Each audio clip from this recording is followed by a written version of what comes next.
Hi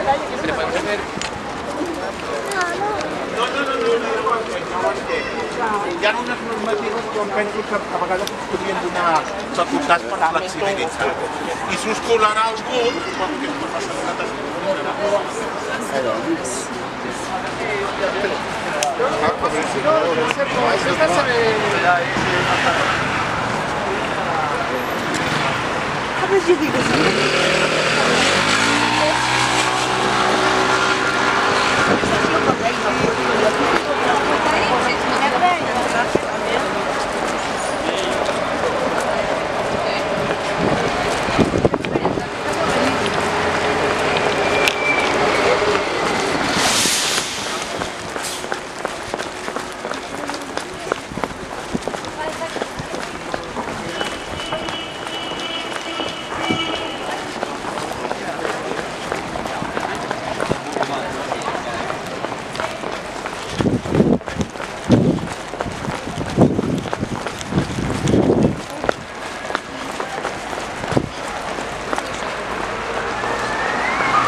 Oh yeah, I'm just taking a picture. Gracias.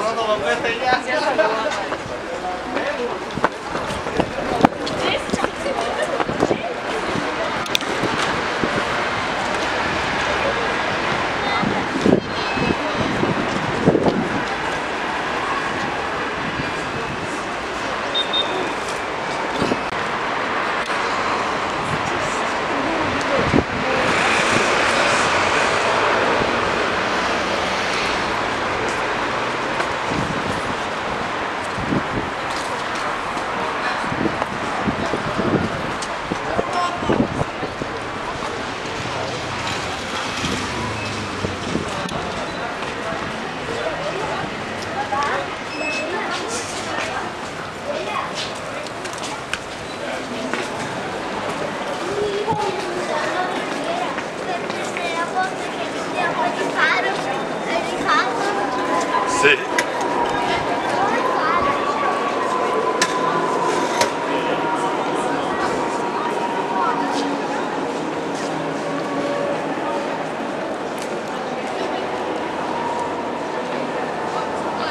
Green button. You can adjust the volume using the buttons with the loudspeaker symbols. The model in front of you is a representation of the finished basilica. While you are looking at it, you may listen to a few words of welcome from Mr. Esteve Camps, Deputy Chairman of the Construction Board of the Expiatory Temple of the Sagrada Familia, on behalf of its developers. When you're ready, press 2.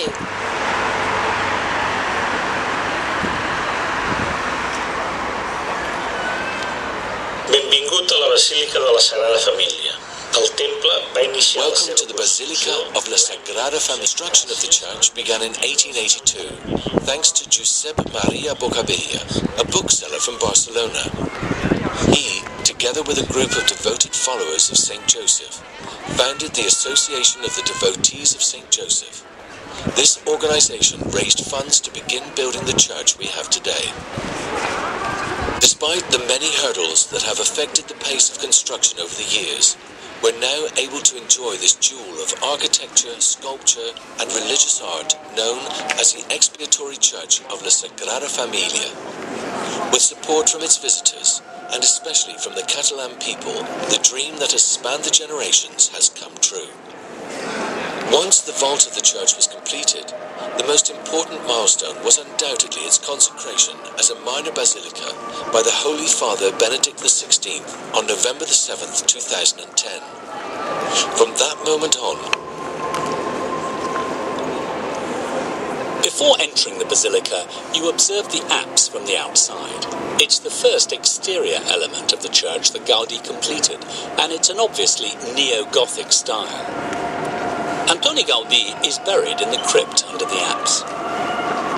The interior of the apse is made up of 7 chapels joined by an ambulatory. Look closely once again at the splendid work of stained glass window artist Joan Villar. These stained glass windows are dedicated to the advent of the Messiah, who is invoked by 7 different names. The basalt columns that form the triumphal arch of the presbytery, or sanctuary, are dedicated to the saints Peter and Paul. The 4 porphyry columns that make up the transept are dedicated to the 4 evangelists and are decorated with their symbols. Over the altar, in the presbytery, hangs a crucified Christ.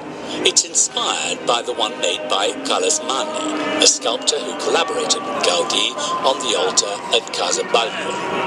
Further up, a canopy made of copper, glass and white wood recalls the one made by Gaudí for the Cathedral of Mallorca. Here, a Mediterranean vine blends with the symbolic and liturgical element of bread and wine. This space is what gives sense to the church, to everything you've seen up to now, and everything you'll see shortly. Whatever your beliefs, we invite you to join in the mood of meditation prevailing here. Remove your earphones, sit down, and leave your daily hustle and bustle behind. Grant yourselves a few minutes of introspection. And if you're a believer, remember that the purpose of this space is to encourage prayer. When you're ready to continue, press the green button.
The Sagrada Familia has 3 facades, dedicated to the Nativity, the Passion of Christ, and the Glory.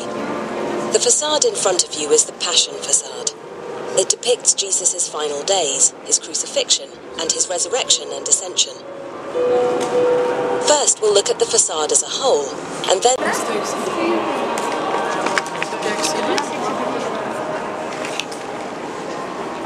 The Church of the Sagrada Familia will be luminous. It will be the Church of harmonious light. Gaudí's own words. And here his dream is close to coming true. During the day, large windows and perforated vaults draw in the Mediterranean light from the exterior. And when the sun sets, countless sources of artificial glass into a network of lead rods.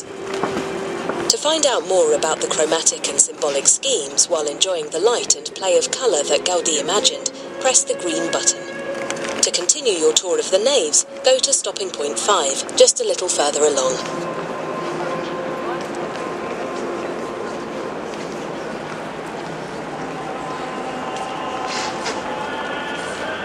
The maximum length of the church, from what will be the main entrance to the end of the apse, is 90 metres. The width, at the foot of the cross, is half of that, 45 metres. The arms of the cross are 60 metres long, and exactly half as wide, 30 metres. The ratio between 60 and 90, and between 30 and 45, is the same, 2/3. Other regular yet far less obvious proportions are those. This, according to the floor plans, is to be the main entrance of the church. The church of La Sagrada Familia will be luminous. It will be the church of harmonious light. Gaudí's own words. And here his dream is close to coming true. During the day, large windows and perforated vaults draw in the Mediterranean light from the exterior. And when the sun sets, countless sources of artificial light illuminate the interior of the church. But Gaudí also warned, In the lighting of churches, there is a misunderstanding that an abundance of light is a positive element. That is not so. The light should be just right, neither too much nor too little, since both things blind, and the blind cannot see. The architect's obsession with regulating the light, instead of just letting it stream in, brought about the application of what we could call a chromatic scheme, in addition to the iconographic and symbolic schemes present throughout the church.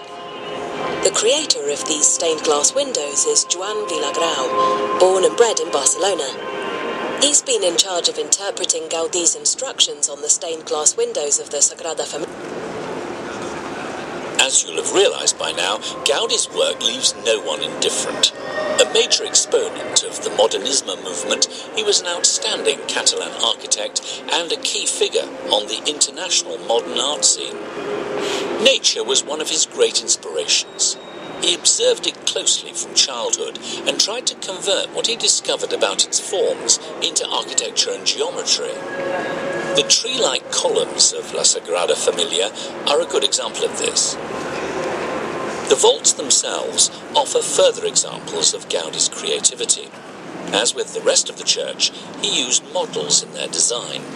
In place of the traditional ribbing characteristic of the Gothic style, he instituted hyperbolic and parabolic vaults, whose shape recalls the neck of a bottle. They weigh far less and let in the light, as you can appreciate if you... Before entering the basilica, you observe the apse from the outside. It's the first exterior element of the church that Gaudí completed, and it's an obviously Neo-gothic style.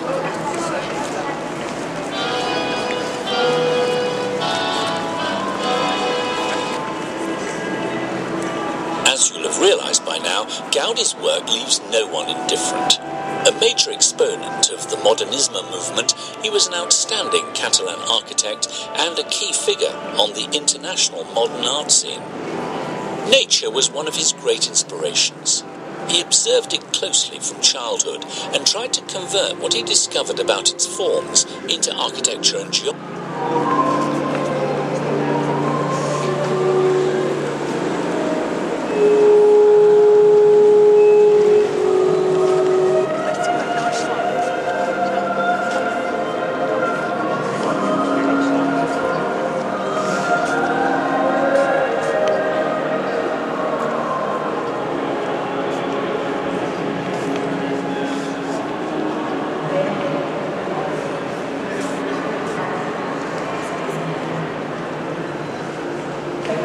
Before La Sagrada Familia, cloisters were traditionally located on just one side of monasteries and cathedrals. But Gaudí, intending to recover the original meaning of the word cloister, which is closed, designed the cloister here to run around the full perimeter of the church. A final gem to end our tour. one of Gaudí's most important works.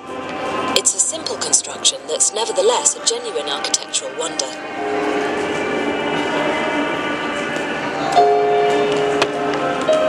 A shape, the building can be held up with two walls just 10 centimeters thick.